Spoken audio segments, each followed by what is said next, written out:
Welcome to Fox 54 News at 6. I'm Kenesha Dees. The Downtown Rescue Mission is taking a creative approach to homelessness. CEO Keith Overholt is spending 24 hours talking with anyone who sits down, sharing stories, building connections, and raising awareness for the homeless community in Huntsville. With this year's Conversations on a Bench. According to the U.S. Department of Housing, last year, many of Huntsville's homeless community were displaced for reasons beyond addiction, including severe mental illness, veteran status, and domestic violence. Overholt says that many people are displaced simply due to unfortunate circumstances. Fox 54's Valentina Chalala explains. Behind me is the bench where CEO Keith Overholt will be spending the next 24 hours.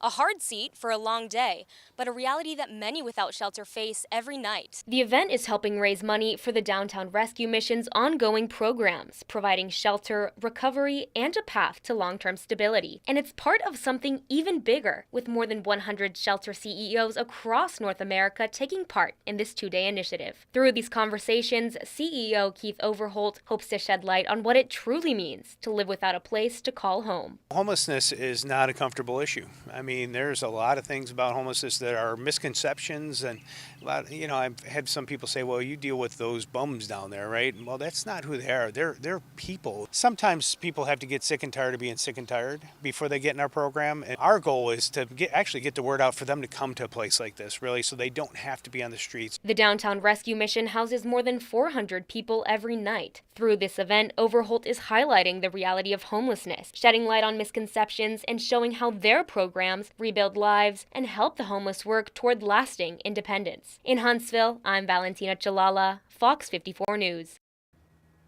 Downtown Rescue Mission is open 24 hours a day, 365 days a year, and offers a variety of rehabilitation programs. They hope to continue advocating for the homeless community in Huntsville, one conversation at a time. And we'll stay in Huntsville. Here's a live look off of Governor's Drive. Traffic moving about here and there. And then right above, a nice view of the sky.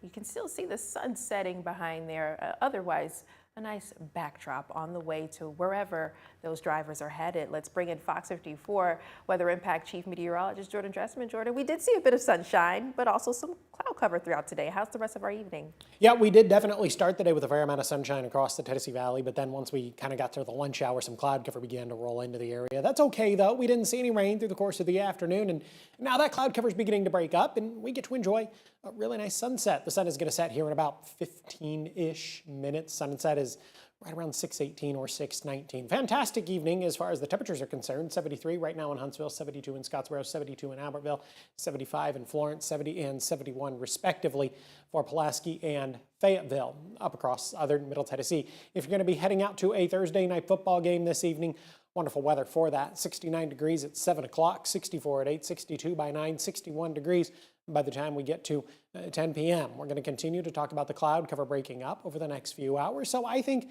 we're going to get to enjoy a mostly clear sky as we head into the later part of the evening and then as we head into the overnight. That's going to set the stage for a wonderful Friday and a wonderful weekend. We'll talk about both in great detail here in just a bit. A man wanted for attempted murder is now behind bars. The Morgan County Sheriff's Office says Colton Bone was booked into the Morgan County Jail last night around 9:15. This ended an afternoon-long warrant for his arrest. Bone held on a $150,000 bond. California man was extradited to Madison yesterday on rape charges. Madison police say Stephon Taylor is accused of traveling to Madison in August to have sex with a child. Arrest warrants were obtained by Madison police, and Taylor was taken into custody in California. He faces charges of rape, traveling to meet a child for an unlawful sex act, and sodomy. Taylor was booked into the Madison County Jail on a $117,000 bond. The shooting in Montgomery this past weekend left 2 people dead and 12 more people injured. It also left many in the city stunned. In a Fox 54 exclusive, we spoke with Alabama Attorney General Steve Marshall, who says he was shocked and saddened and says change needs to be made. I was hearing from constituents that said, I just don't feel safe in the city of Montgomery. Look, I live there too, so it's my home also. And this is not a red-blue issue. This shouldn't be conservative-liberal. Everybody has the right to live in a community in which they feel safe. We got have the city itself find ways to be able to rebuild the men and women who have agreed to be able to protect and serve, and they need to stand behind them. No arrests have been made from the shooting so far. Our full interview with Attorney General Steve Marshall can be found on FOX54.com.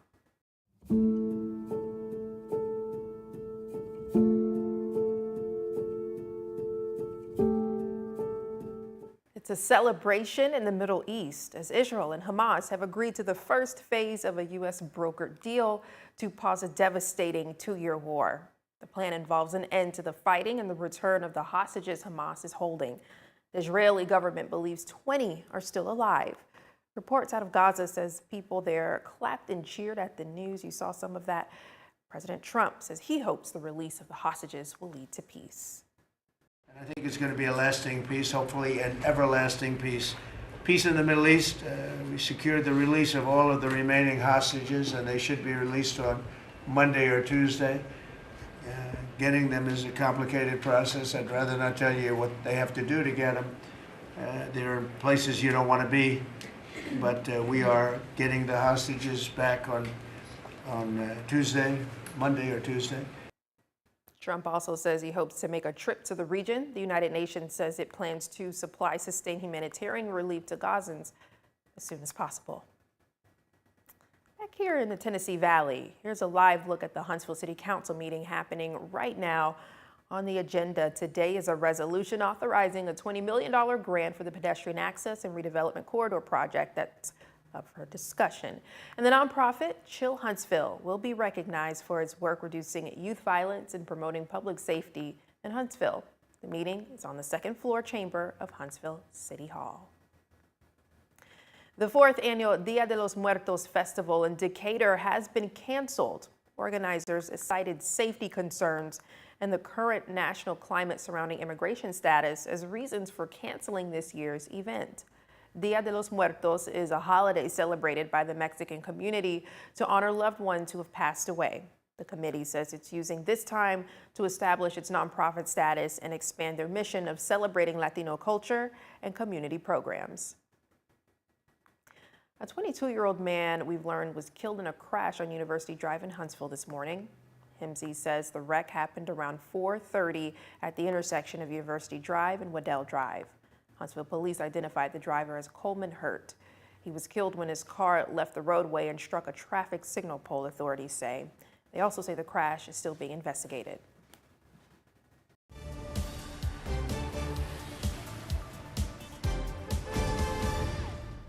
We do have a Fox 54 traffic impact alert for you. Gates Avenue in downtown Huntsville closed for a private event. Closure started today and affects the stretch of Gates Avenue between Green and Lincoln Streets. Gates Avenue will stay closed until Sunday morning. Access to First Presbyterian Church will still be available from Lincoln Street. You're asked to plan ahead and use alternate routes to avoid those delays. For more traffic impact alerts, go to fox54.com. Things that they may not can go out into the real world, it actually brings the real world in a virtual aspect to them. So being able to expose them to this type of technology is not just great for the college, but it's great for the community as well. Northwest Shoals Community College unveiled a new virtual reality lab set to change the game in technology. We've got a look. And Rock the South's move to the River City, a big change, but also a potential challenge for traffic. Fox 54's Caleb Aguayo looks at what infrastructure is in place.